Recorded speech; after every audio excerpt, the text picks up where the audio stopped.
This board here in the back, that is what they call cellular PVC. And rather than try to mount things to this metal panel back here, it just seems so much better to mount it on something like this. And cellular PVC, you have the benefits of like wood, but it doesn't rot, it doesn't mold, I don't think it even warps, it doesn't absorb water, but I used it quite a bit. Even these here, I cut pieces and kind of built it up here to put these blocks here, terminal blocks in here, these for power. So anyway, now the main reason this is here at all was, first of all, it receives all its the data and some DC voltages from this is to the house. This goes underground, out and underground to the house. And at the other end of these lines here is the electrical panel inside the house. On that panel is the main controller board that has the signal relays that actually send signals here to drive these power relays here. So now these relays don't look very big, right? Now there's different types here. For example, these 6 relays here, they're what they call latching relays. You see how there's 3 signals going to each of them. The center one is ground. If you pulse one side, it'll latch. It actually, you pulse it for a second and remove it, but the relay will go to a certain position. And if you do the other one, it'll go. So one of them will reset reset a relay, and the other one will set the relay. Okay, one that makes the relay open, one makes it close. So now these top 4, these goes to the electrical outlets. So it says either heater 1, heater 2. I'll show you those outlets. They're right here. Heater 1, heater 2, because I'm going to be putting heat lamps right up above here, facing down. I'll put a board across there and just mount them to that. But now, so these actually can be turned on and off under software control from the main controller board in the house, as needed. So anyway, that's what these 2 do. By the way, all 3 of these are 90 amp latching relays. So they can handle a lot of current. So don't let their small size fool you. 90 amps, that would be, and that's way less than any of these would use. Each of these have 15 amp breakers, for example, right? So 90 amp would be 6 times, these can actually handle 6 times what they're meant for, used for. Okay, now this one here goes to down there to the exhaust fan outlet down on the wall, and it's actually connected to that fan that's running right now. See that? So I can turn that fan on and off under software control from the controller board in the house through the control panel, actually through the control panel software. This one here, this goes to an outlet that's outside on the far out by the tank, by the 500-gallon storage tank, and that's going to be used for there's going to be a heater out there for the line that goes back and forth. These 2, see it says boost pump 220. What it is, now each of these, in fact all 6 of these, individually, each of them are single pole latching relays. Okay, they only latch one pole, open or shut. Now with 220 you actually have 2 poles, right? So that means here I'm using actually 2 single pole latching relays. So now these 2 relays get their same signal from the same, get their input from the same signal coming from the control panel, from the controller board. So that means these are both latched on or latched off at the same time.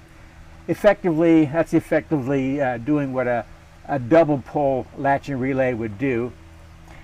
And I just didn't, this would seem like the best solution from the products that I found.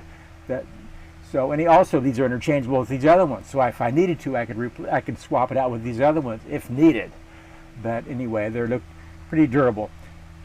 And by the way, so these two provide power to the booster pump right here, through that outlet to the booster pump.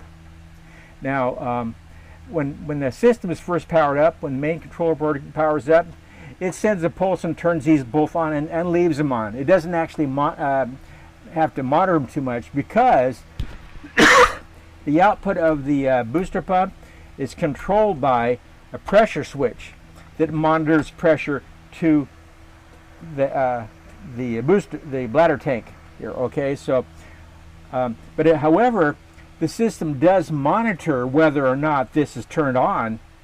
So before I get into that, this one right there, that's for the submersible pump. Now this one is different than all the rest of these other relays up here. This is a non-latching relay, meaning when it has power, when these two lines have power, it latches. When you remove power from it, it disconnects. The reason for that is that if they say my system went down over the controller board in the house, and this was latched on, for example, then the submersible pump will keep going and going and going, because it has no back pressure like this does, because it's feeding right into the tank. The only back pressure the booster submersible pump will have will be its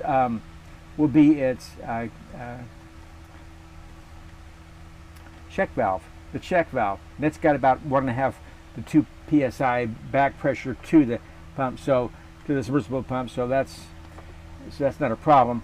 So anyways, so this one is a latching relay. It's a 30 amp. Now I've put a meter on the pump, the submersible pump, on the current, and it showed about 6.5 amps. So you multiply that by 4, right? Which is what you would normally do, I guess, for the startup surge, right? That would still be within the 30 amp limitation of this.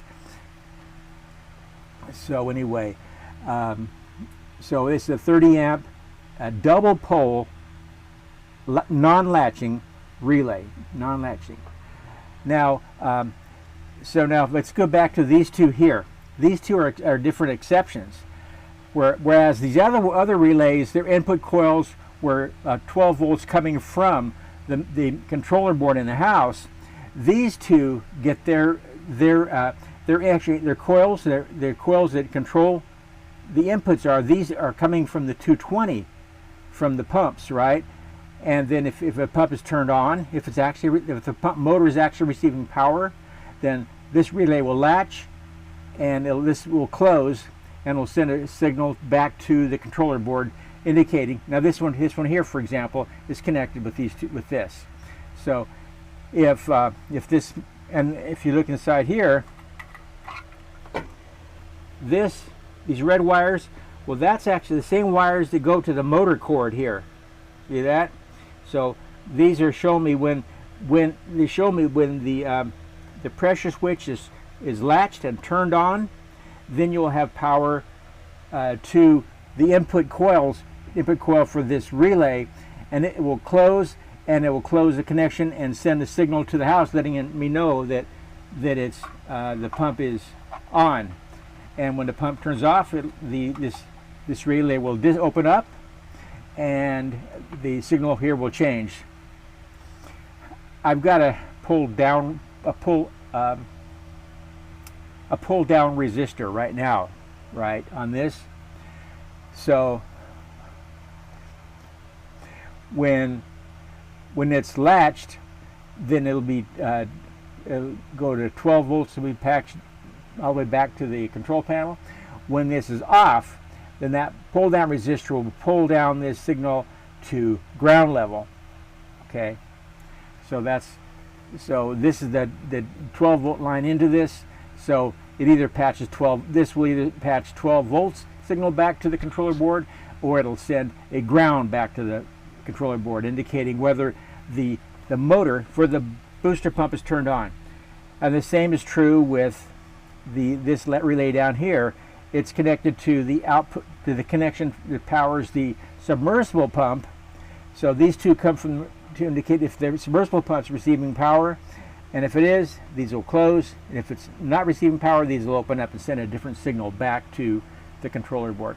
So 3 different types of relays here, right? We have latching relays. These are 90 amp latching relays. These are low amperage outputs for these because I don't need a high amperage going out. But you have 220 going into these, 220 into this one, and 220 into this. Okay, that's and that's the coil. The coil voltage is 220, and the output is, in this case, going to be 12 volts. Where these, all the rest of them, the coil voltage would be 12 volts, and the output would be, of each one of them would be 110. But see, these combined, their opposite phases, then they will be equivalent of 220 volts or more. All right. So now there's power coming into this panel here, DC power. This is a logic ground only. It's not the same ground as neutral down here. This is for power out, right? Where this here power has only got to do with coils or any signal that's going to be coming back to the controller board. So it's fed by 12 volt DC. That's about a 12 gauge wire, I guess it is. And these are all the powers going to all of the different sensors and stuff that need 12 volts. This is a logic ground coming from the main controller board panel. This is 12 volts coming from the panel. This is AC neutral. This is actually only needed by the 110 volt relays. The 2 relays that are used for 220 are not fed from the neutral, because you only have 220. When you go to 220 to a motor, you have the 2 phases and safety ground. This is not safety ground. That's just neutral, and neutral will only be used by the 110 volt relays. Back down there, see that connected to the frame here? That's AC power safety ground. That's earth ground. That's the safety ground back down there.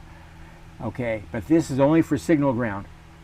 And down here, I think we have 5 volt coming in. That's 5 volt on one of these, and a 3.3 on another one here. These two have different voltages to them. So anyway, that's a big picture. What this is all about over here, this is an override.